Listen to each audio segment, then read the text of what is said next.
Hello everyone, and welcome once again to Pixar Discussions. I'm Captain Logan. And I am The Geoff. And today we're going to talk about The Incredibles. Les Indestructibles. The Incredibles is still one of my absolute favorite Pixar movies, and this is always going to be probably my top 3 or 4. And partly because, of course, obviously I am a giant superhero movie fan, and this thing does not disappoint as a superhero movie. It does a really great job of parroting a lot of those tropes, but also just handling them well, and telling a pretty good story, and borrowing from a lot of cool sources. And of course, we'll talk about that because there's a lot of that. But anyway, I have done a review of this before. I did a superhero rewind on this a couple years ago or more. And so I've done a full-blown, in-depth analysis. So why don't you start us off, Geoff? What works about this for you?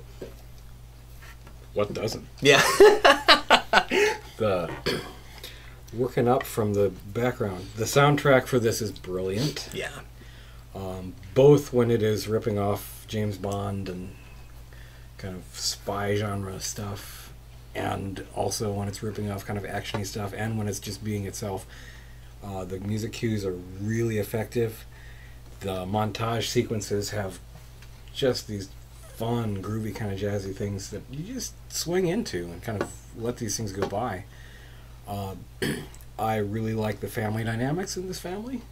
I love that it's a family movie about a family, and it's an intact family, and it's a functioning one. You know, Bob and Helen are married, and they're married like real people. Yeah.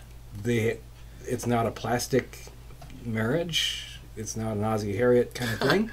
Plastic. But it's not a self-consciously dysfunctional relationship either. It's two fairly realistic people who happen to be superheroes, but superhero-ness does not affect the relationship between two reasonably real human people. Well, and I like that the fact that they used to be superheroes is at the core of what got them together in the first place. Yeah. It's like and so that is also at the core of their marital problems, which, makes perfect sense. And at the same time, while they united over their shared career in crime fighting at the beginning, the stuff that they got to deal with as people and as a couple this is the same stuff that any couple has to deal with. Yeah. The same issues of trust, the same issues of interest and maintaining attention, and all very real human stuff, as is their relationship with the kids.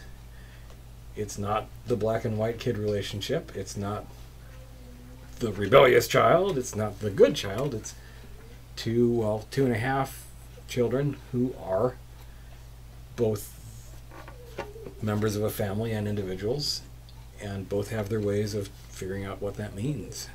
Yeah, this does what the other really great Pixar movies leading up to this have done, which is take a concept. Okay, we're gonna do this time. We're gonna do one about fish. This time we're gonna do one about superheroes, and make it for more than just the people that would latch on to the gimmick you decided to go with. And just all the way back to Toy Story. It's not just about toys. It's about these two guys and how do they eventually form these two antagonistic guys, how do they form a relationship. Here it's not just for people who like superheroes. It's about this family, and it's about this dynamic. And I think that the superpowers are very often a stand-in for natural human ability. Yeah.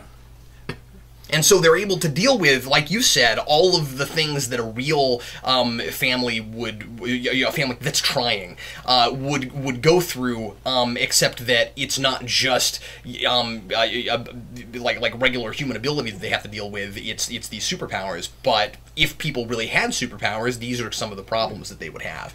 Well, it's a return to kind of the basic concept of romanticism in literature from the Romantic period, which is where novels and fiction kind of come from in modern civilization, that you use elements or images of the fantastic or the unreal as ways to shine a new focus on real problems of real people. and it's among the things I appreciate about these movies so much, and loathe about so many movies and TV shows that are thrown out now. Usually, you see story writers say, "Well, I'm making this character more realistic."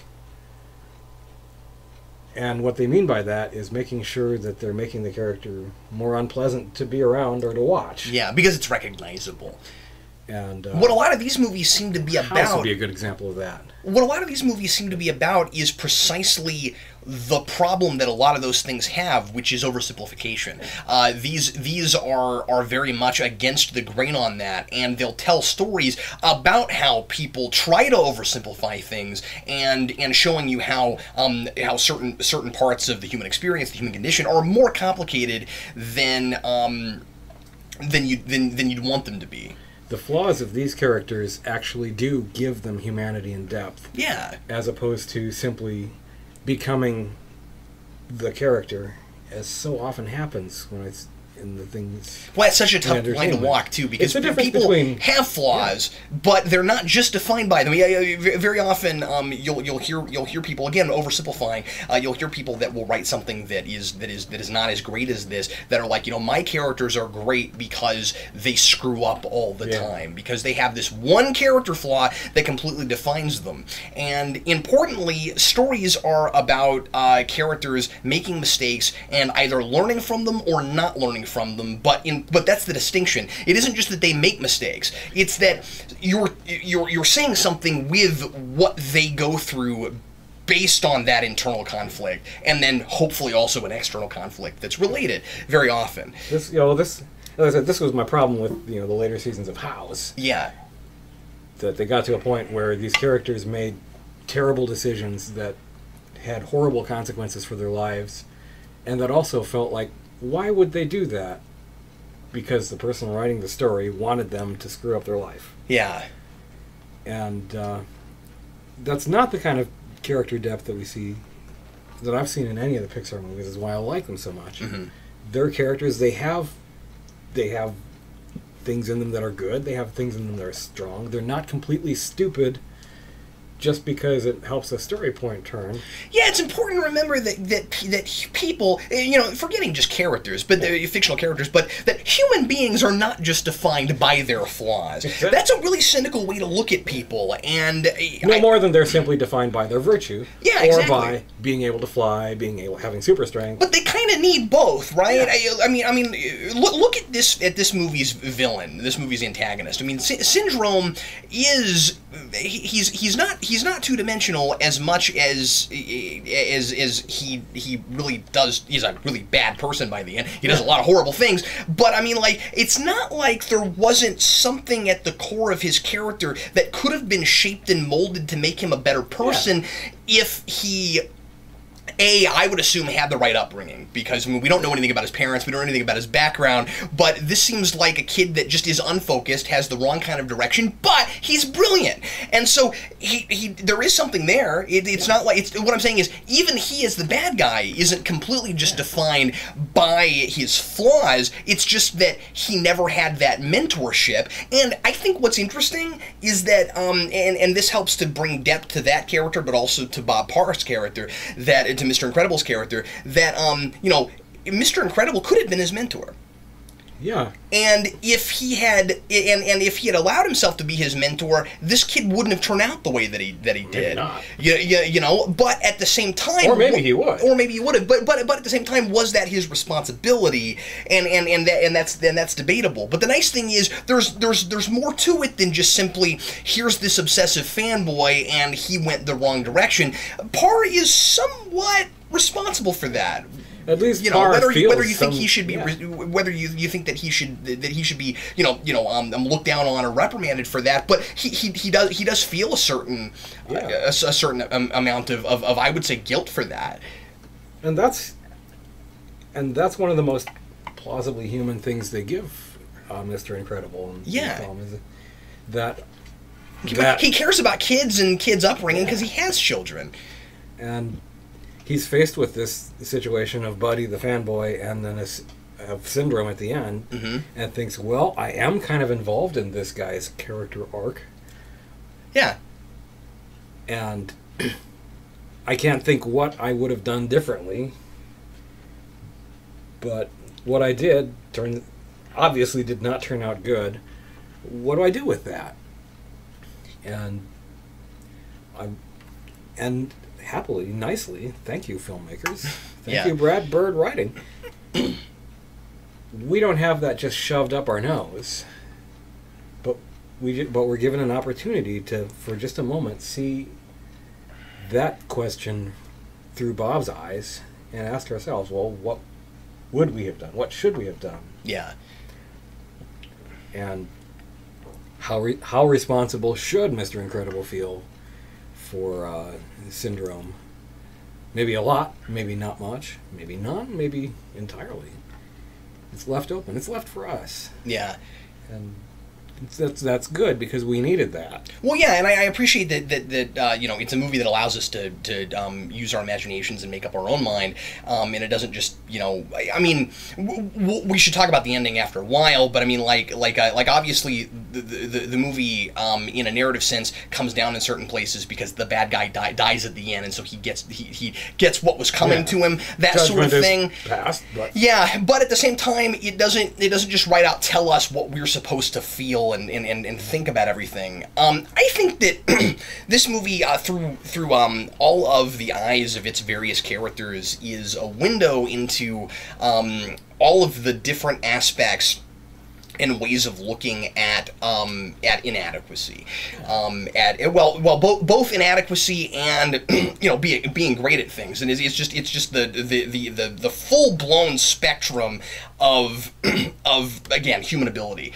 and what we do with our natural, you know, God-given abilities, and how society looks at that. And I like how all of the different superpowers are reflections of everybody's personalities. Yeah, Bob has incredible strength, and he's the father. Those things every father would at least, okay, not every father, but an awful lot of fathers would at least like to feel like Superman now and again. Yeah. That's there. Elastigirl, the mother, is the engulfing, kind of protecting, and so she has the stretching thing going, the human parachute thing. Violet, the shy mid-teenager. I mean, I've known a few of those. And so her invisibility and the protective shield force field thing she does is all part of that. Mm-hmm. Dash, the 8-9-year-old boy, all about action, all about fast, all about what's awesome right now, has the super speed. But what's neat is that there's also different ways to interpret those, because where you went with all of those, with the exception of Violet's, because that's kind of the obvious one, was not exactly where my mind went with all of them, and I think that's really interesting. And I see it sometimes somewhat more reflections of psychology, like Bob is his super strength is also reflective of the fact that he's not subtle, and he's not comfortable with being forced into this this society that makes him have to hide. He's not good at it. Like I think it's all we really feel his helplessness. Yeah, it's all aspects of having to, and it's really cool that it's about secret identities, because again, basic superhero trope, and so it's all of these powers are reflective of how these different characters deal with having to hide themselves away from the world. Violet, of course, she's the one that embraces that because she's really insecure, and so that makes her life easier. But Dash, he runs really fast, and he wants to run towards something. He's being told to pretend like he's just like everybody else, but he wants to reach his full potential, and that's reflected in his ability to run really fast. And then Elastigirl's, I think, is partially what you said, but also I think it's she is like she says, flexible.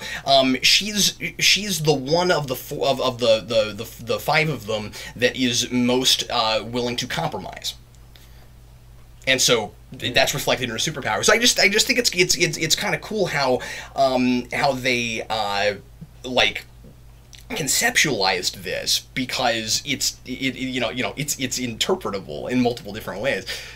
She seems to be the one of them by far who had the easiest time or the most success in adapting to, okay, we're all got to live like normals now. Yeah. We're all muggles now. Got it. It helps that she has the motherly instinct and the kind of protector thing. On Violet's line, I want to be normal. Yeah.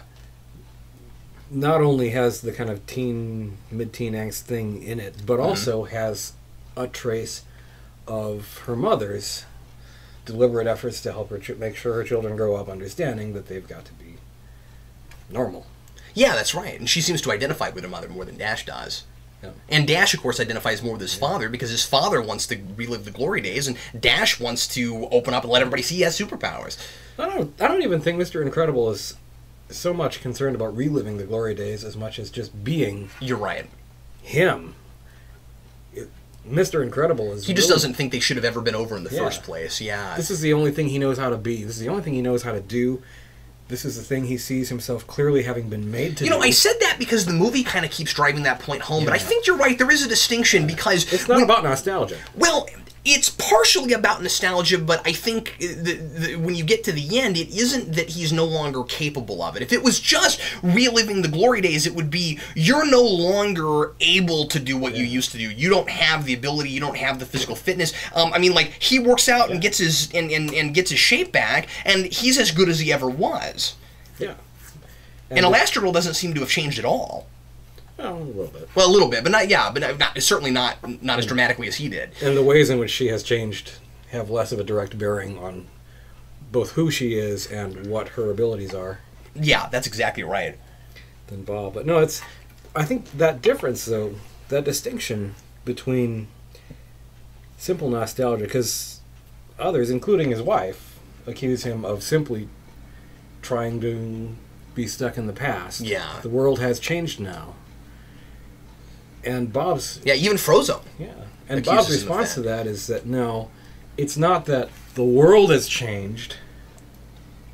It's that people have made decisions that have forced me into an unacceptable position. Well, that's the optimism of the film, because it says superheroes were a good idea and we still need them. And yeah, everything is complicated. The fact that we used to have superheroes brought on its own set of problems, but they were mostly political. If we could, it's a mindset thing. It's an attitude thing. If we could simply change the way we look at it, I don't know. I mean, I don't want to get too political with this, but yeah, perhaps. If society were to allow legally, people to put on costumes that have superpowers and go save the world, that maybe there needs to be a little bit of oversight for that. Maybe some of the lawsuits that happened were reasonable lawsuits.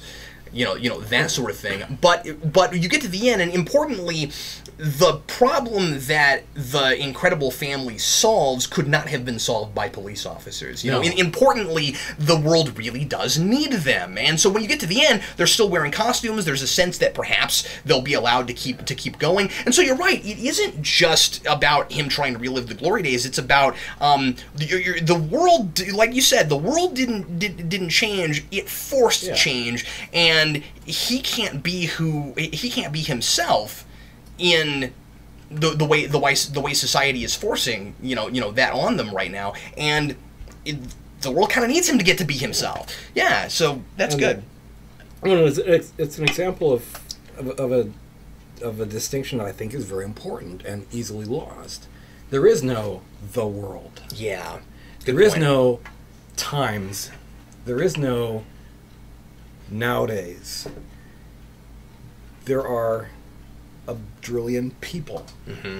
Social construct. Each making decisions that affect other people. Mm-hmm. And, it's easy to make kind of, now the world has changed and it's not the past, it's the future. It's easy to make those kind of statements and then immediately become a prisoner of them. Yeah. Because instead of decisions, rational or irrational, made by rational or irrational people, now we immediately have this sort of paper false god. You know, that's a great point. Things are the way they are, but the question is it possible to change them? People there will always be people that are more powerful than you, but the question is, can that be changed? Yeah. I mean, 5 years from now, and this is a generation of people could come up who really hate the idea of mobile phones, and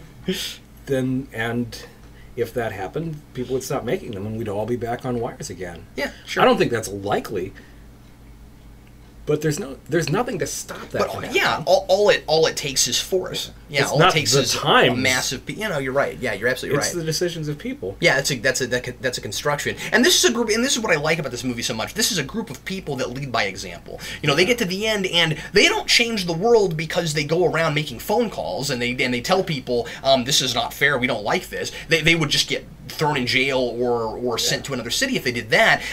They prove to the establishment that you need us. What are you gonna do? And that's why it's a good way to end the film with another supervillain just suddenly shows up. Evil hasn't changed. Nope. And while you may your laws aren't stopping the bad guys in the masks from showing up and blowing up things. And while we may be able to work up some kind of case to blame superheroes for the genesis of a villain-like syndrome. Mm-hmm. What about the Underminer? Yeah, no, that's true. He comes up out of nowhere, literally. Well, and you're absolutely right. That is pretty interesting, and that's also classic comic book that the superheroes create the supervillains. Importantly, classic. No, it really is. That goes all the way back to early Marvel. 30s, 40s. That's especially a Marvel thing. I'm gonna call it classic in the in the grand scheme of the existence of superheroes. That stuff's been around 80 years, and what I'm calling back to, especially with things like Daredevil and things like that, goes back to mid 60s. So yeah, I'm gonna say classic. It was a fair question. Yeah. But well, and also in the scheme of comic book movie history, certainly, it is classic. I mean, 89 Batman did that to varying degrees of success. A lot of the superhero movies I've seen in my lifetime have gone that direction. Yeah. It always seemed like an artificially faux angsty kind of philosophical bone that seemed hand in glove out of the 90s mind. Oh, okay. All right. I can see that. I don't really expect it to be older than that, although if it is. But I also like the It was a cool idea to me the first time I saw it. Yeah.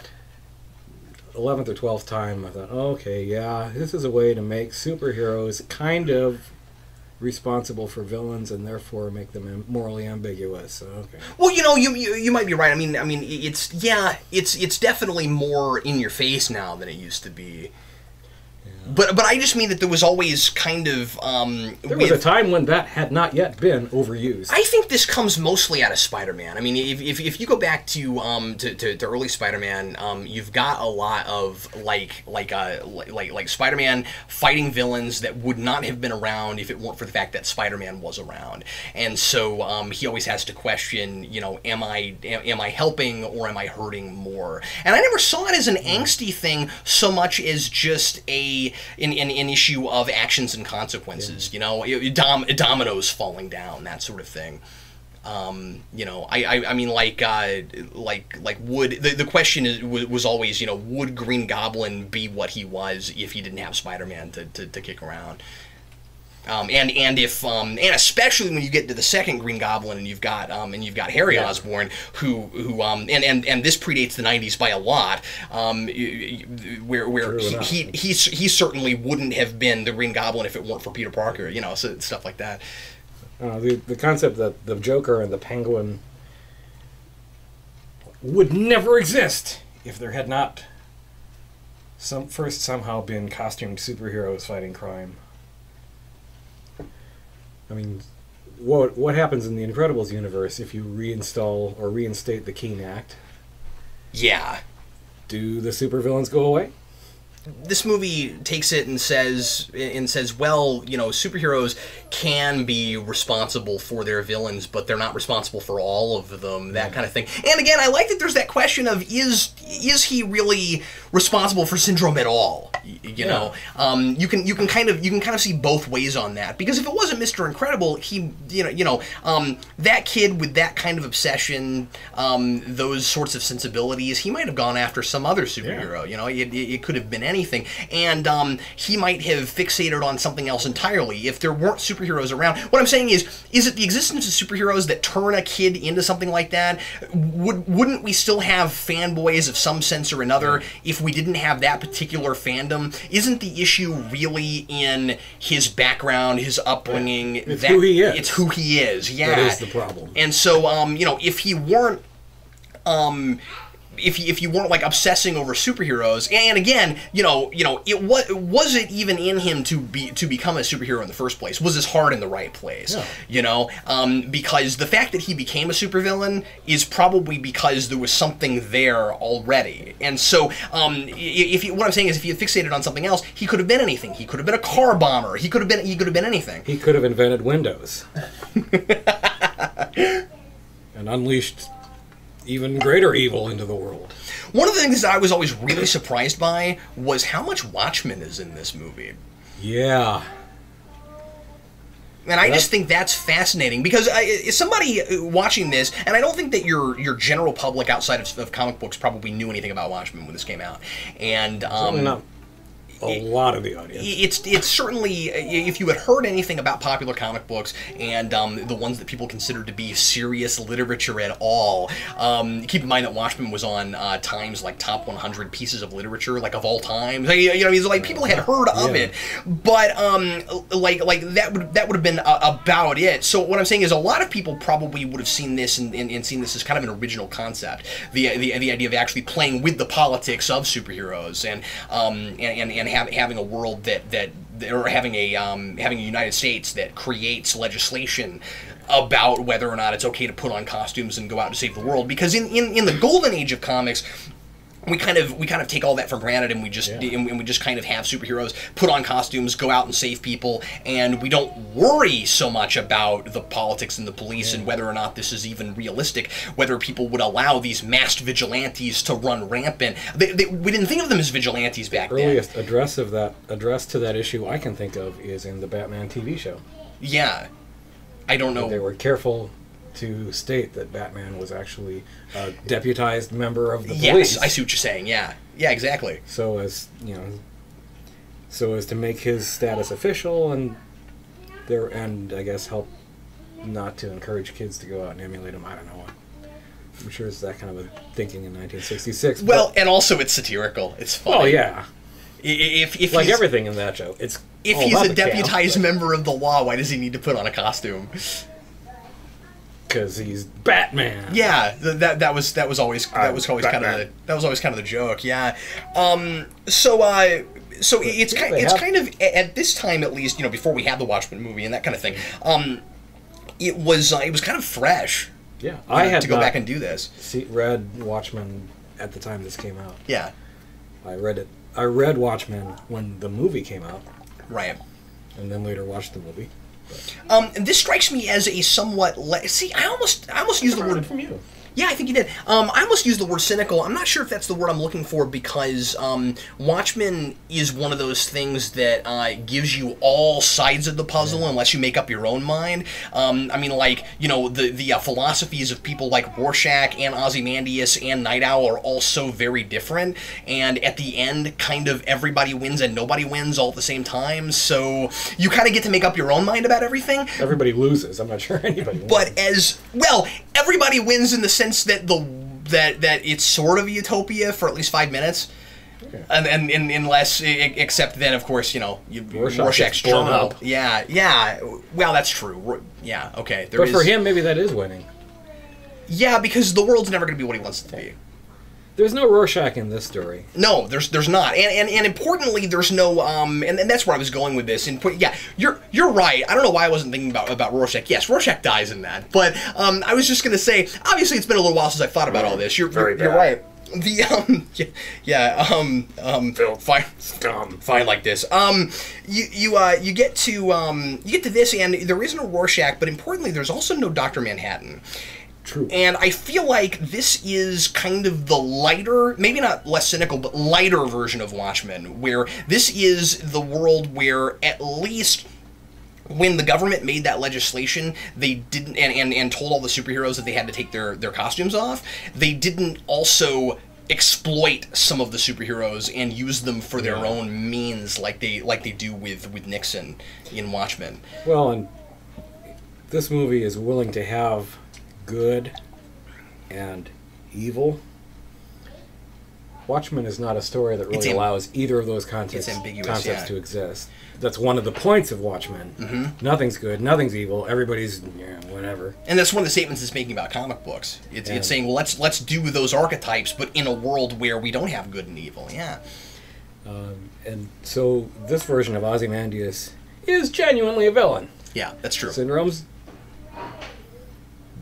unambiguously the bad guy. Yeah, sure. And his intentions are evil, his methods are evil. And the heroes are the heroes. And the heroes are the good guys. That doesn't mean they're flawless, but it means that their heart is in the right place. They at least have the right reasons in mind. Their goals are the goals of goodness. They're the good guys. And they're allowed to be. And I guess I found that kind of refreshing, too. Yeah. Yeah, I did, too. It's nice that it isn't just Watchmen again. Yeah. But it is fun to kind of go back and play with those ideas. And considering it hadn't really been on screen yet, this isn't an attempt at doing what if superheroes really existed, so much as providing this backstory that I think is almost necessary to do the superhero family movie, because I think this makes more sense than if they, or at least makes it easier to really say anything about modern day society, because I think this is a movie that is doing some really good social commentary. If it had opened up with just this family, they all have superpowers and they go stop crime and stuff, and everybody loves them, I don't know that would have been a great starting place. It would have been harder to say. It's a great ending place. Yeah, sure. But not a great starting place. And you could have maybe gone places from there. I still say that of all of the Pixar films, this is the one that would have made the most sense to make a sequel of. Yes, and they are thinking about it. I really wish that would happen. Bird insists that he is still thinking about it. Yeah. Well, it makes more sense than it makes more sense than doing the Cars sequel. I really wish they had done that. Yeah, there was no other Pixar movie up to this point or since that so much said to me, you could really put a sequel on this. And I wouldn't immediately go, oh God, where could they possibly go from there? I mean, I would have done that before doing the Finding Nemo sequel, just saying. Yeah, but part of who Pixar is and what they do is doing the last thing you expect. That's true, but I also have to say, not to get too negative or anything, not that is always the best idea, but I do think that they have been a little bit, excuse me, motivated by merchandising and things like that to a degree. Certainly with the Cars franchise, you would have never made a sequel to that movie if it hadn't been for the sheer number of toys they were able to sell from that franchise. Well, I really believe that. That was the logic. Especially going into planes and stuff. That was the logic of the pressure Disney was putting on Pixar to make more sequels, kids. Yeah, sure. Well, whoever is at fault, I'm just saying that seems to be the driving force behind those things. And that came from Disney. Disney was on their backs both before and to a lesser extent after the Cataclysm. So make sequels of stuff because they make a ton of money and they sell lots of toys and breakfast food and stuff. Make sequels, guys. Well, I feel like they've tried to make the best of that. And they're doing the best. They've done some sequels better than I think the word sequel implies in its nature. But yeah, it surprised me that this did not, especially with an ending like that is such a wide open hook to a follow up. Well, you kind of want to see what what this world would be like when suddenly superheroes are accepted again, and what kind of unforeseen problems might lie in that, and exactly how accepted are they? Yeah, sure. Yeah, on paper versus It leaves a lot. It leaves such interesting questions. Well, wouldn't you love to see Dash have to deal with everybody knows he's got powers now? Yeah. You know, if that were to happen, like I would almost, if I were to write a sequel to this, I would almost want to do the sequel where you go Fantastic Four, and because there's enough Fantastic Four in this already, that everybody finds out that they have superpowers and they don't have secret identities anymore. You know, this movie is all about them hiding. What if you did another one where they were forced to be completely exposed? Yeah.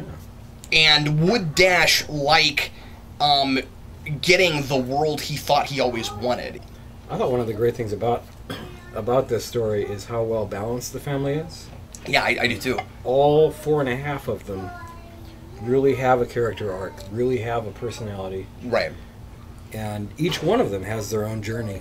You can watch this movie again and pick a different one of them to follow. Yeah, that's right. And you still have a perfectly plausible movie. I don't think I would watch it 4 times end to end, but at my age it's hard to sit that long.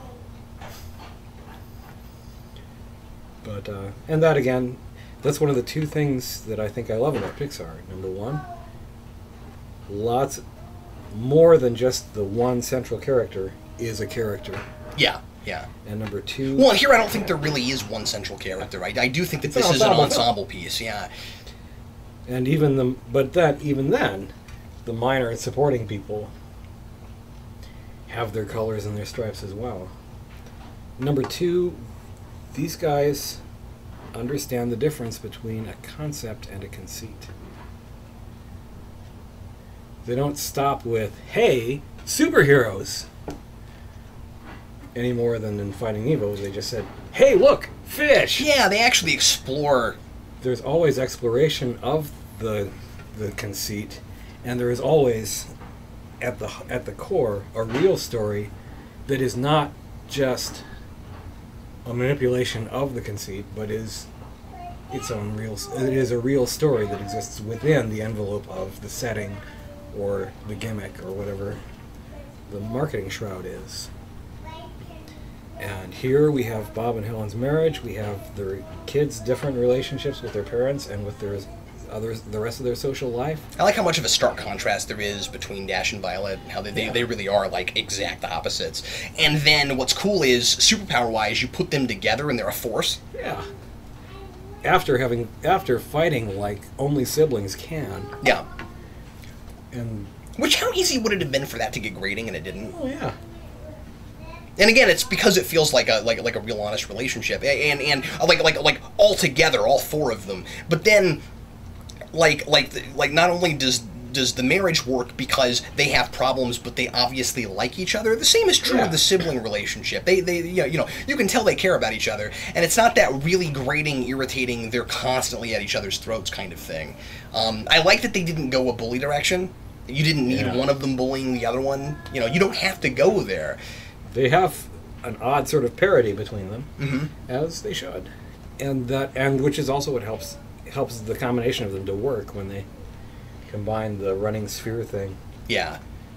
This is the first of the Pixar movies, and maybe the first movie I ever saw that while I was watching it, a scene came up that threw into my mind, this is going to be in the video game.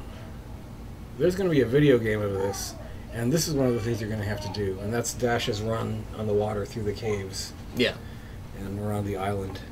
Putting myself in that character's shoes, that was a big moment for that kid. And so like I didn't really see it as a big action piece that took you out of the characterization of the person that you're following any more than I did when Bob Parr is fighting the big robot the first time. I think part of what created that effect for me, and it is a subjective effect. Yeah, sure. Was the sudden camera shift. Okay. When we see Bob Parr fighting the big robot, which also, okay, there's probably something in the video game, like, I haven't seen any of the video games that they did release for this movie, so I don't know what they really did. But if I had to guess, okay, Bob Parr fighting the Omnidroid at the beginning, that seems like something you could make some kind of video game around, or at least that as a component. Right. But we see Bob's fight with the robot from the same kind of perspectives and camera angles. Yeah, we're with him. As we've seen the lead up to that and the pull out from that. Okay, that's so fair. We're the same kind of observer coming in and during and coming out of that scene. Okay. In the dash run, the part of it that hit me was we saw him start to run, and then suddenly we were in his perspective and seeing running through between those big rock things. And it looked so much like a video game.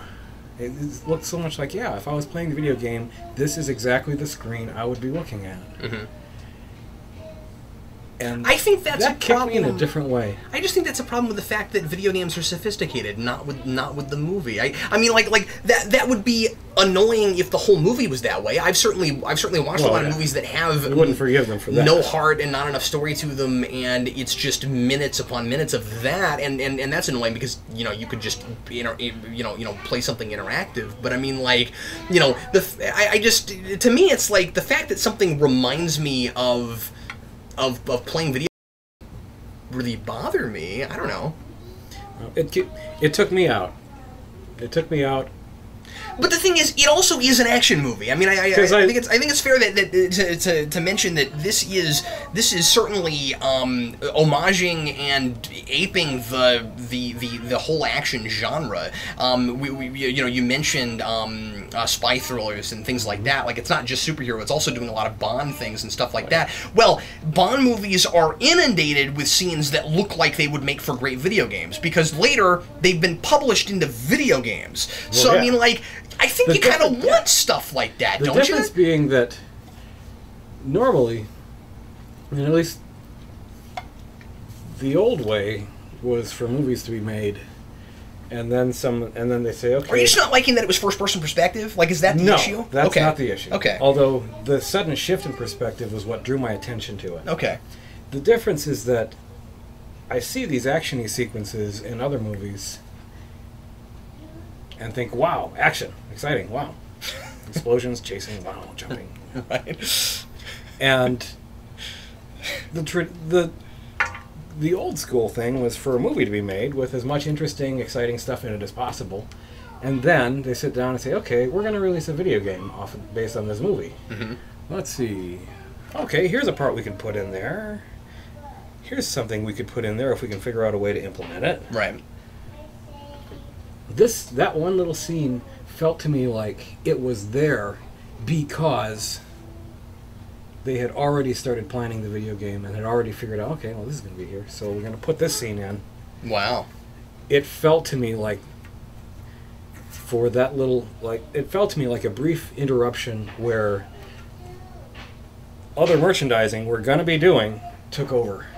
Huh. That's interesting. I don't know that was true. Because I know years ago you said that to me about The Matrix, and it wasn't true then either. Because they hadn't even made video games of that movie at the time that they were released. So I mean, think that's a symptom of the fact you have had this with things. I think that's a symptom of the fact that The Matrix was made by people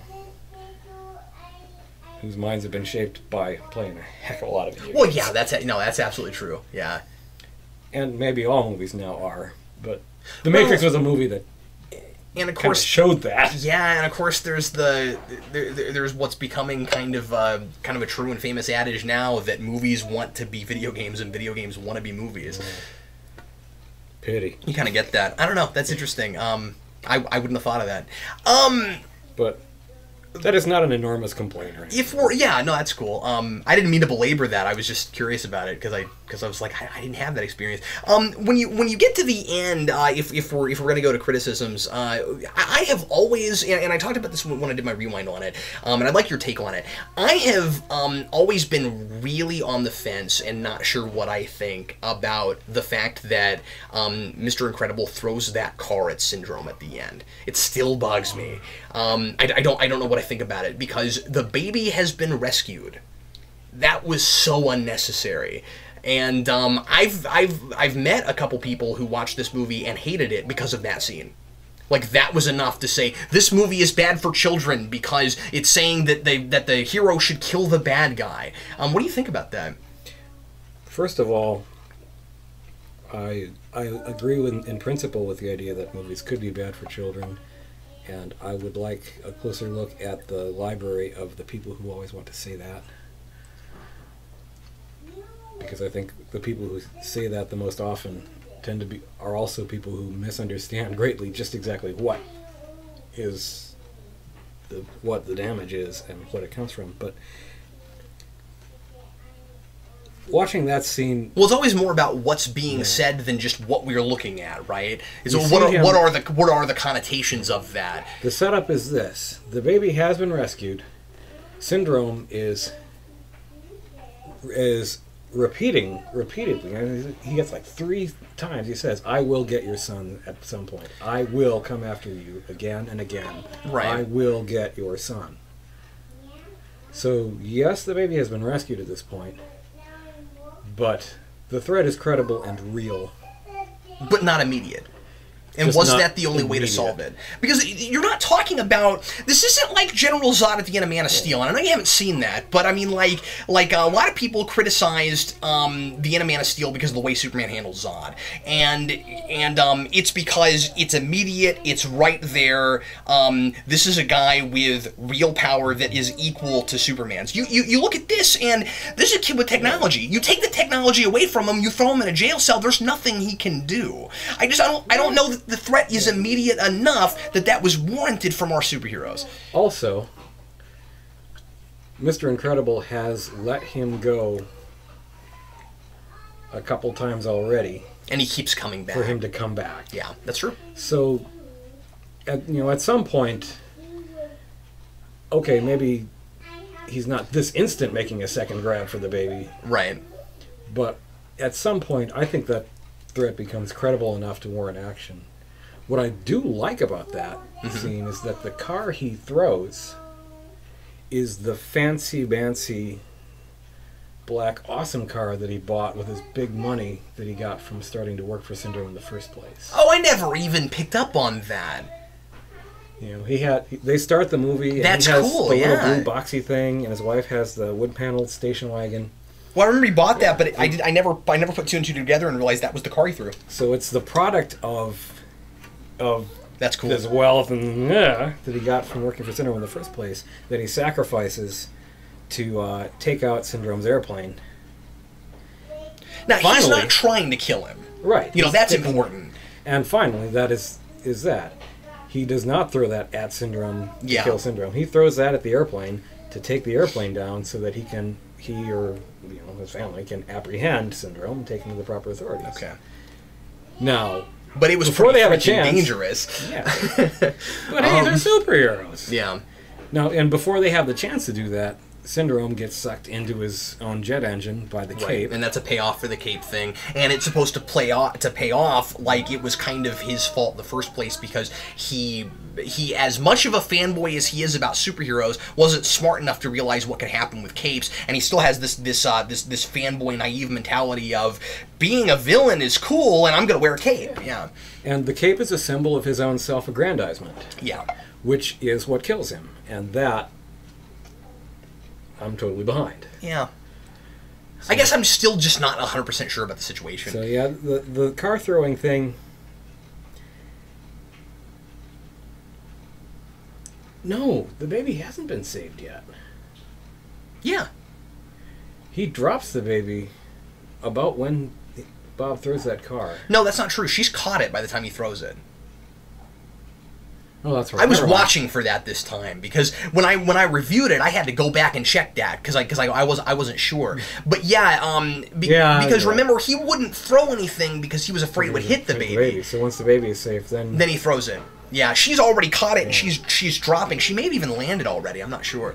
I mean, I think if we want to make a moral criticism of Mr. Incredible for throwing a car at the plane, then we also have to make a moral criticism of him for an awful lot of other stuff he does. Well, and that's true. Yeah. Like saving the suicide victim, like grabbing Mirage by the neck like this. Yeah. Like just about everything. And if we want to go there, that may be philosophically and morally valid. Yeah, but sure. if we want to go there, then forget about all superhero movies ever. Yeah, And yeah. action movies and spy movies and pretty much all movies at all. Well, we have to have a separation between... Go watch Friends Part 7. Right? We have to have a separation between how we're criticizing the film as a piece, should it have done the things that it did, and the analysis of what's actually going on in the story. So a separation between, am I criticizing what the character does versus am I criticizing what the film chose to have him do? And that's a place where, and the thing is, when I'm reviewing things, I do both, and I try to separate them, and there, I'm not sure... And there, I'm not sure who I'm criticizing. Yeah. I don't know if I'm criticizing the movie for... I guess what I'm saying is, I understand the people that didn't like that. It never occurred to me. But I got in an argument with a guy one time that was angry with me for not hating this movie because of that scene. And I got kind of attacked there, and it was weird, and I'd never thought about it before. So watching it again, I felt like I needed to at least give credence to his point. Yeah, I don't know that the film is saying crazy... it's okay to kill the bad guy if he's trying to kill your guy. I don't know that it's saying that. No, and I don't think it's clear at all that that's the intention of the car toss. Yeah, is there an agenda there? And you're right. Like the villain gets what's coming to him, but again, at least the way it wants you to look at it, whether the situation plays right or not, it's that he has caused his own demise.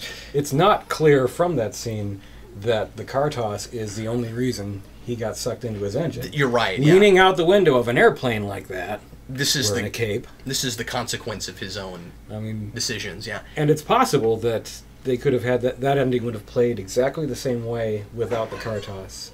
Yeah. Except that with the car toss, what I got that I really appreciated was Bob sacrificing this material thing. Mm-hmm. Yeah, throwing all that away. I should have never been a part of this. Like, this is not as important as protecting my people. Yeah, absolutely. Which, that's a gesture I really appreciated. There is a minor plot hole that we noticed, you and I watching this, that we'd never caught before, that I thought I would mention real quick since we're kind of in criticism mode. There's not much to not like about this movie. When Syndrome goes back to Bob Parr's house to kidnap the baby, Jeff and I were watching this and thinking, how does he know that baby is there? Because he is surprised when he sees Bob's family, and he says, oh wow, you married Elastigirl and you had kids? Like, he didn't know that Bob had kids, at least the way that scene plays. It seems like he's completely surprised by this. So he clearly goes to that house to get that kid. How does he know it's there? Well, I wondered about that at first. When Mr. Incredible is in the computer lair and looking through his files on people, he sees that Elastigirl has been located, which means that Syndrome knows where she is and presumably knows her secret identity. But weirdly, it doesn't seem to have put two and two together. And we saw him. So he should have known that Elastigirl was married. At the very least, that Mirage, they lived in the same house. Well, no, that she was married because she would have had his last name, right? Yeah. And he knows his secret identity. He knows clearly. Mr. Incredible's secret identity, right? Because Mirage is the one who finds that out. Yeah. So knowing that, he should be able to find out how many children they have and what ages. You're absolutely right. Yeah, that should be easy. But then he shouldn't have been surprised to see them together as a family, minus the baby, on his island. So the problem isn't with the plotting, the problem is with his dialogue in that sequence. Yeah, and whoever wrote that seemed to have gotten their wires crossed. If there's a logic error, I think that's where it is. Now, at the end, he could have conceivably gone to Mr. Incredible's house just waiting for him to get home to do something to him, and then come up with the scheme of, hey, I'm going to raise this, which is a really cool way to play that, by the way. He is more of an improv villain. He's an improv villain. There are some really mature ideas in this for what was marketed as a kids movie, and I love that it is, I think of the Pixar movies, the most mature and adult of them without going so far that you can't show it to kids, right? It's still very much for kids. It's okay for kids to watch it, but boy, there are these really mature ideas. I love the scene. There are two big ones. I love the scene where Elastigirl tells her kids the real world is not like. Basically is not like comic books. It's not like she says Saturday morning cartoons. She says it's not. It's those shows you used to watch on Saturday morning. Right. She says it's not like that. These people will try to kill you. That is a kind of maturity you don't get in movies like this most of the time. And that, when I saw the movie first, bounced off me so strangely, because to me, those shows you used to watch on Saturday mornings, I called cartoons. Right. And to me, animated movies are cartoons. Bigger, longer, maybe better. But so I thought, well, I'm watching a cartoon in where the characters are telling other characters, this is not like cartoons. Yeah. And that was sort of a meta moment for me at first. That may just be my generation. Yeah, I don't know. I'm used to cartoons, to animated things, because I've seen enough serious animation. I'm used to animated worlds being reality, and so I wouldn't have even thought of that. Where it's just here in the real world. I mean, sometimes there's kind of it'll play for humor where it's like it's not like all those comic books, and you'll be reading a comic book and like, oh, haha, that's funny, fourth wall. Yeah. So I wouldn't have thought of that, but yeah. And then again, it is done as usual with Pixar, with enough sensitivity and care that it doesn't just become a wah-wah moment, but actually becomes story. The idea that I related to and appreciated the most in this was the kind of, and I don't think it was too in your face, but the kind of commentary or even attack on on the social acceptance of mediocrity. Yes. I really liked that was there, and if we are attacking that, I'm sort of okay with that. I don't know. It's just because I just don't feel like mediocrity is something to be embraced. I think that this is just me personally, but or at least not something to be set on a pedestal and lauded. Yeah, praise mediocrity. And this movie in a lot of ways is saying that we have kind of a tendency to do that. And again, Elastigirl has kind of accepted that, and Bob can't deal with that. And he has amazing abilities that he wants to be able to use for the greater good. It isn't just because with Jack, or not Jack, I'm sorry, with Dash, it's a little bit more selfish, but the kid is 9. I'll give him a pass. With Bob, he's a little more mature. He's gone through some life, and he says if we embrace mediocrity, I love the example of why do we have a ceremony for going from the 4th to the 5th grade? We don't celebrate anybody's actual accomplishments. We say everybody's special, and then that beautiful line from Dash, that's just another way of saying nobody is. And I really, really like that, because it isn't about putting people above other people. It's about allowing people to reach their potential. And the movie believes that everybody has potential, and so it isn't these people are better than these other people. It's let everybody achieve what they can. Rather than saying, I love that. You must not rise to your potential because that would put you above someone else, and that would be bad. Yeah, making it about how everybody else feels. Yep. We got to make sure that we don't hurt other people's feelings by achieving what we can achieve. And because that philosophy is alive and well, sadly. Yeah, it is really sad. But did you feel like you were being preached at with that? No. Yeah, I didn't either. I felt like it was just kind of a part of the movie. And I think it would be easy to watch the movie. Here are the people who can talk to us about that very issue. Exactly. And I feel like you could maybe even, if that's not something on your radar, I think you could get through the film and latch on to something else and not even think about that. Maybe so. Potentially. Although there is at least one scene that's really driving it home. Where he's kind of yelling about that and let's stop celebrating mediocrity. They do come right out and talk about it, and maybe I didn't mind that because I agreed with it. I don't, you know what I mean? Like I'm admitting that part of it is it's preaching a point I like to make, so I liked it. But so there's a little bit of that, but at the same time, it's doing it within a personal context of these people, and that is nobody makes a big speech about it at the end. It's not like third act. Somebody stands like, and now we're getting away from media. That doesn't happen. So it doesn't become that kind of grandstand because of the context it's placed within. Exactly. Yeah. And he's not allowed to make that rant unopposed. Yeah. Right. Yeah. But yeah, we see both sides of it. And he's opposed by a character who we are also sympathetic to, his wife. Yeah. And wonderfully, this isn't one big idea versus another, and one of them wins out. When we get to the end, everybody is forced to still, because it's real life. Everybody is forced to still make some kind of a compromise, because now, yeah, Dash gets to run track, but. But he still has to hold back some and let some of the other kids win sometimes, so that they can keep their identities. Yeah, for the identity. So I just appreciate the fact that it's realistic about it. It still says, look, none of this is easy. It's complicated. We can't solve this with a light switch, or it'd be solved already. Yeah. And that the answer was for them to take a more complex and mature approach to the situation of having powers, rather than the answer just being, so we have to pretend we don't. Yeah, that's right. Instead, think about how we're using them. Think about the consequences of how we're using them.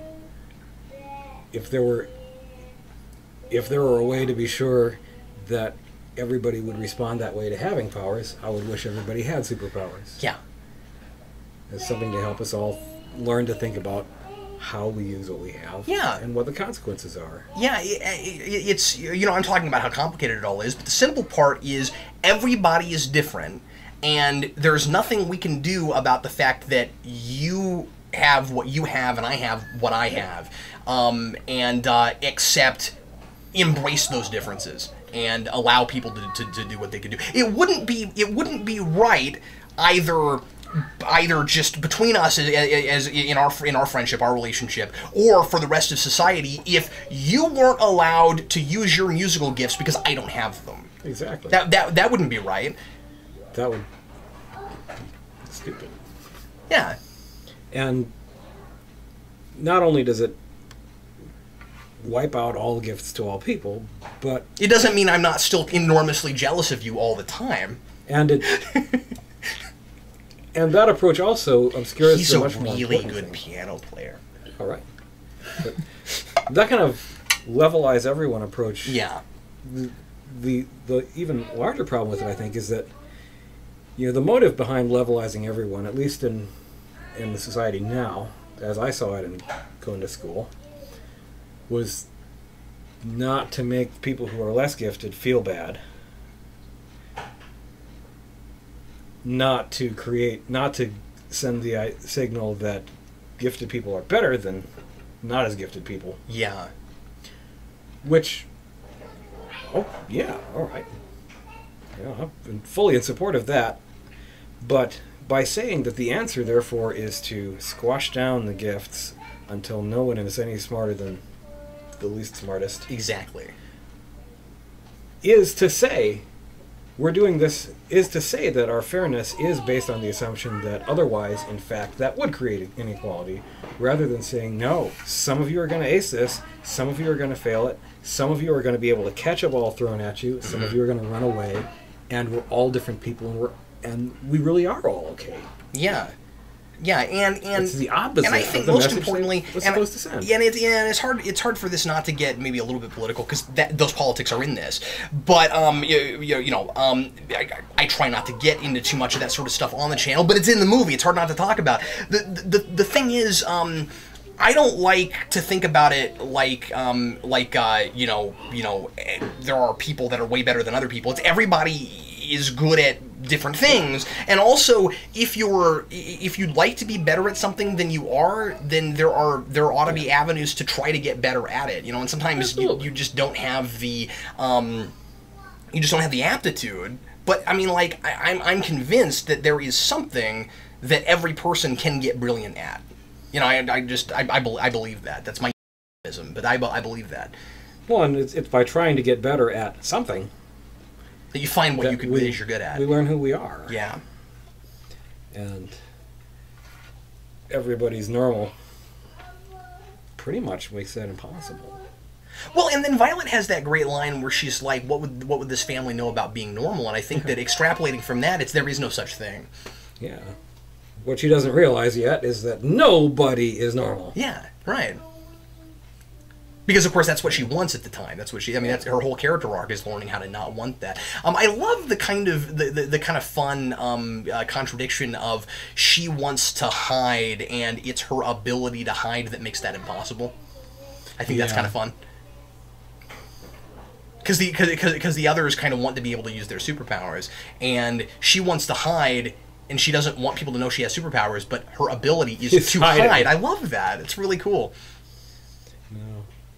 There's a lot in this, and we've been talking about this for a good long time because there's so much in this movie. Let's talk about this a little bit visually. Once again, they are constantly improving their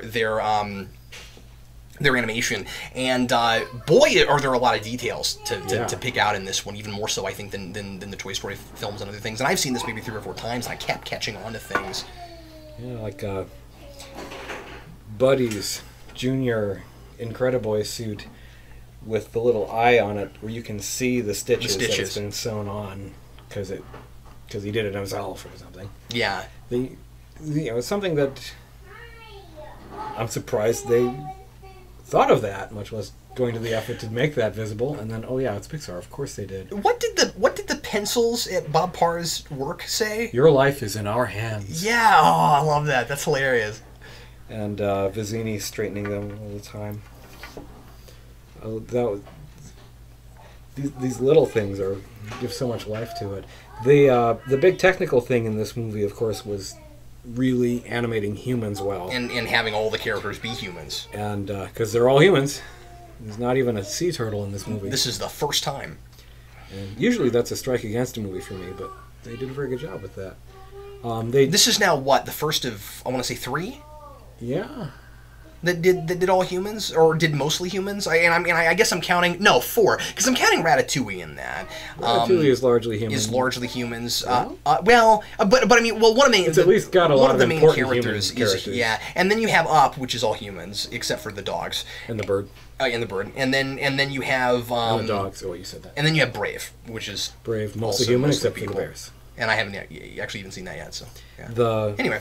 What they developed... So they've gotten ambitious. Yeah. They do it now.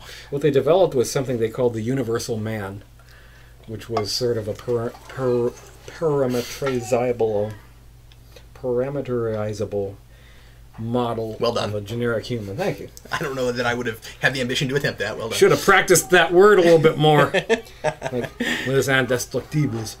The Universal Man was a parameterizable model of a human that they could then alter the parameters to get all the humans in this movie.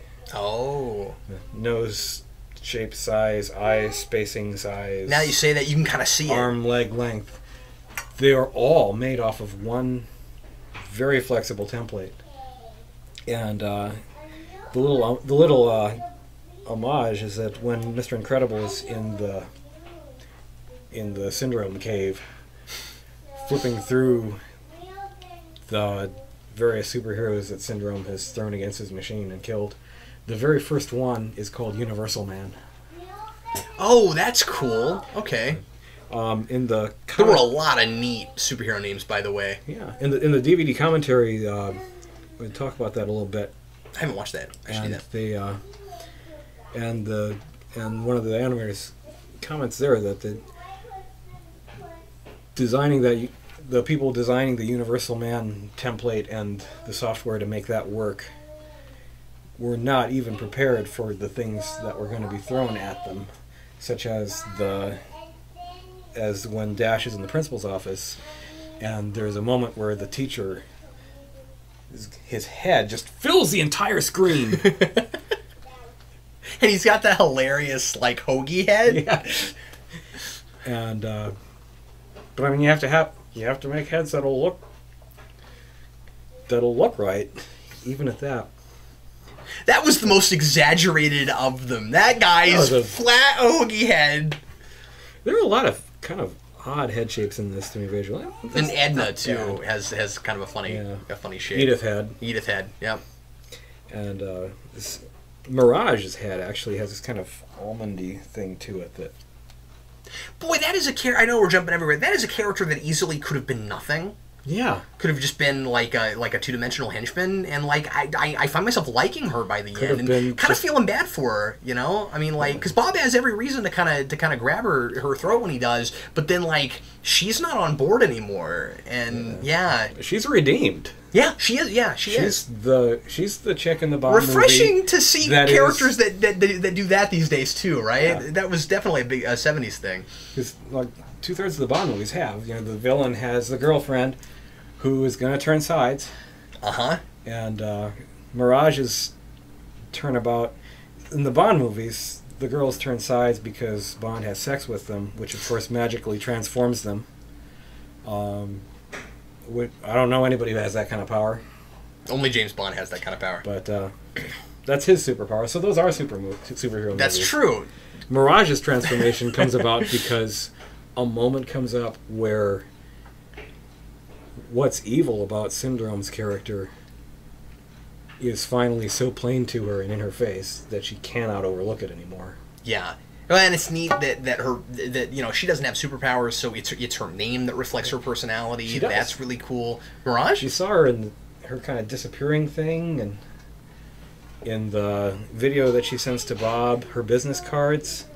That's not a superpower, is it? That's she actually does in the backstory material. It's not made clear in the film, but she actually does have the ability to kind of not be seen. Whoa, really? She's a super also. She is. Oh, cool! And so her name is a superhero name. Right.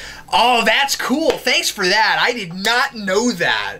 I don't think that's clear in the movie. I don't think you could ever in a million years watch this movie over and over again and figure that out. But that's kind of neat that it's subtle. I'm not complaining. That's neat that it's subtle like that, but I'm glad to know it. And a potentiality that they leave open for further use. Yeah, because she could easily come in and become her own superhero. Because again, she's redeemed at the end. And she would be that classic. I'm gonna say classic. She would be because it's true. She would be that classic like female superhero that like has a dark tragic backstory and then becomes, you know, Black Widow's got that. You know Catwoman has that to varying degrees. Yeah, that'd be cool. Boy, how bad do I want a sequel for this movie, man? Oh yeah. There's just so much. There's just so much Did more. you say anti-villain? Sort of an anti-villain. That's great. Yeah, I've never heard that. An anti-villain would be a hero. Ozymandias is an anti-villain. Yeah, but he would see himself as an anti-hero. But you're right. That's interesting. I've never heard it. Tails. But I've never thought of anti-villain as a. I gotta noodle that. A villain who That's really has interesting. Good intentions but uses evil means to achieve them. Okay, whereas an anti-hero would be a heroic character who does things that are contrary to what heroes usually do in order to achieve them. Right. Yes? So they really are. Okay, you're right, yeah. So no, that's a fair term. I was trying to decide what that term meant, because I'm pretty sure you just invented it. I've never heard anyone use that. TV tropes. Did TV tropes bring that up? Oh, okay, well I'm not. That doesn't say they invented it. I need to read more of that. My wife has told me about that and cool things there, and I've never looked at it. I need to do that. It's possible to waste an enormous amount of time on that site. Oh, I've heard that. Like other good sites, like Wikipedia. 2,320,413. One of the commenters was like, "No, yeah, he's right about that. That is the number." We should wrap this up. So Edna's hilarious. Edna. I love that we have the kind of Alfred in this movie. We've got to have that character that creates all the tech. Yeah, and Edna is so fascinating for her ability to be in complete control over every conversation she's in. No matter with who, no matter with what about, she just...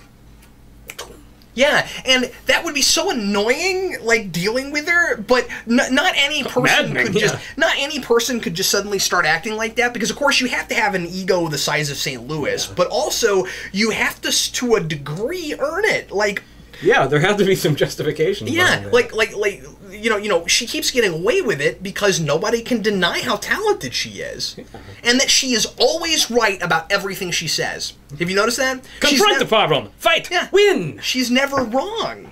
Yeah, she's a really cool character, and it's a really neat idea to take your character that creates all the tech and make them just like what am I trying to, like a fashion diva. That's fantastic. Well, it's not clear that she creates any of the tech other than the uniform. Well, I'm calling the uniforms the tech because that's pretty much the tech in the movie. But yeah, since you don't have any other tech besides what Syndrome does, that's kind of you know what you get, because it's not like. And yet but then like who built Bob's car in the flashbacks? Yeah. I mean, not the flashbacks, but the nonlinear beginning or the early.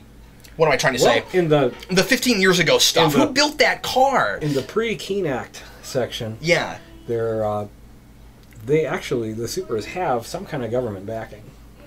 Oh, that's a good point. So that's probably military technology. So very likely, or kind of like neat. Kind of like the Batman movies, the last round of them, where someone's at least got a connection. Yeah. To some top secret military hardware. Isn't it neat just how much like investigatable lore is in this movie? I mean, you could talk about this for hours. There's a lot of cool stuff in there. That's why the liaison agent looks exactly like Richard Nixon. Yeah, I had never thought of that until you said that. I was like, oh yeah, you're right. He does kind of look like Richard Nixon. And again, apparently, because you told me not John Lasseter, Brad Bird, who wrote this, didn't know Watchmen. He claims not to have. It has a guy that looks like Nixon in it, with that background. I have a really hard time buying that. There's so many connections to Watchmen. Somebody working on this new Watchmen. I'm sure someone did. I mean, think of who's working for Pixar in 2004. To be fair, visually, it's mostly Fantastic Four. And I mean, like, a lot of our... Like the costumes are very Fantastic Four looking. They've got the eye instead of the 4, and they're red, but I mean they look like Fantastic Four suits. 3 of the 4 characters have Fantastic Four powers, more or less. Frozone has the opposite of Human Torch's powers, and then the Mole Man shows up at the end. Yeah, I mean it's very Fantastic Four. You got that surfboard thing, and there's 4 of them besides Jack. And yeah, there's so much comic book lore in the DNA of this movie. Yeah, but it's interesting that more of it is Marvel than DC. Yeah, very clearly, because they don't go for very much of the like gritty urban stuff. It's more of the brighter big city. You know, this is New York before it's Gotham. I wonder how much of that is because the folks behind this movie were more Marvel people than DC people, or whether it's a matter of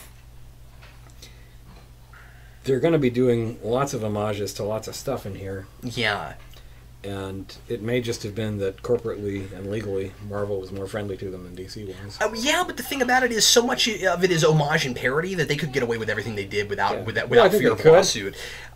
I doubt they talked to anybody. I would be surprised. I would be surprised to find that they actually had any discussions with anybody. Felt that the Marvel universe was that, or it just may be a coincidence of preponderance of Marvel fans over DC fans. But I have a theory about that too. I think some of it has to do with what just naturally comes to a project like this, because it isn't that team books are inherently Marvel, like DC didn't do them, of course. I think Justice League, if I'm remembering right, I think Justice League might even outstanding example. But what I was going to say is I think it might even predate Fantastic Four, although I'm not sure. But what I'm thinking is. See, now I don't even know if I'm right about that. But what I'm thinking is, if you just go back to the history of DC and Marvel, team books and this kind of ensemble thing always came more naturally to a Marvel book, because those characters were created to all exist in the same universe, as opposed to DC, where they had to kind of combine a lot of things that were invented separately. A DC universe. Yeah, until later. Yeah. Rather more recently than there was a Marvel universe. Yeah, because Marvel started that way. You know, when Stan Lee came up with Daredevil, you know, we already had Fantastic Four, and they would call him to be their lawyer. You know, he did that just as kind of a fun thing. It wasn't even meant to be used constantly to the degree that it is now, but you know, eventually became that. So anyway, I'm just thinking that a lot of this looks more Marvel because obviously they kind of started with Fantastic Four, so it's going to, but also. Just the fact that the team thing kind of lends itself more to those. Interesting. Those kind of ideas. Also, because I just thought of this, also because Marvel stories were also more inherently human than the more kind of majestic, godlike stories you got with DC. Yeah. And this is at its core a very human relationship-driven kind of thing. So you're going to have more of the sensibilities of Fantastic Four or Spider-Man in there. Batman not known for human relationship. Not as much, and especially Superman and Wonder Woman, who at their core were more modern mythical figures, larger than life, can do no wrong, at least at their inceptions. And at least during the wars, Yeah. political as well. Oh yeah. No, absolutely. But that's the thing is that they were patriotic and somewhat propaganda-ish. Yeah. You know, it was a little bit might makes right. It was a little bit of like we do no wrong, and here's what is right and wrong based on our current patriotism. Yeah, America. But that's not limited to superheroes. I mean, No, not at all. Bugs Bunny cartoons along the same subject. But importantly, that's what superheroes were born out of. Daffy Duck made a great Hitler. I'm convinced we would have never had the onslaught of superheroes the way that we had it if it hadn't been for America getting into World War II, or if it hadn't been for at least the argument about whether or not we should. Right. You know, because of course, Superman predates our entering the war, and so does Captain America. Yeah. Because that was the thing is before. No, she's a little bit after. Well, she's of course after Superman. I think Wonder Woman is like 1940, 41. But I think, like she was kind of the answer to, well, we need a character that is kind of the voice of the women right now. And so I'm not sure that she had as much to do with the war as Batman and Superman did, but still, I'm sure some. I need to do more research on that. I don't know how much Wonder Woman was involved in World War II. To be honest with you, I'm not sure. I'd have to look into that. Research. But all that war stuff is really interesting. A reminder that entertainment does not exist in a vacuum. Oh yeah. Yeah, always there's with a lot of things there's some kind of reflection of what is going on right now. You know, there's a reason that we have all these post-apocalyptic movies going on and things like that. You know, the better storytellers are able to do so in such a way that once you live long enough to see a different era with different concerns, the story still makes sense and still stands. That's exactly right. Yeah. Except for the ones that are supposed to just be straight up allegory, because Watchmen doesn't really work if you don't know anything about that time period, but it's meant to be that way. So some of it has to do with intent, I think. Well, if you want to tell a story like that, and you want it to have any kind of existence outside its time period, you have to do a lot of extra work as a storyteller to make the things clearer to the reader that your first imagined audience would just have already known. Yeah, no, that's exactly right. Like that Nixon was a vampire. Well, actually, I think that's part of what's so much fun about Watchmen too, is that it at least is more of an alternate history, and so it's easier to go back and look at it as a period piece as opposed to what was going on in the mid 80s, because it was made during the time that that it's doing, but it's also doing a somewhat unrecognizable time because Nixon was voted in office 4 times, and it's an alternate history, and it's got all this superhero baggage that didn't actually exist, so it changes things up. Like you could have in 2013 written Watchmen. No, yeah. If that makes any sense, because it works as a period piece. That's why it wasn't that weird when it was released as a movie in like 2008. Which is fortunate, we'd have never gotten a movie on it, and I think it's a good thing that we did. Yeah, well, there was even talk at one point when it was being kicked around a different studio, I think, about doing a modern version of it, and I'm really glad that didn't happen. Yeah. But anyway, so weird how much of this is Watchmen. Yeah, well, it's about.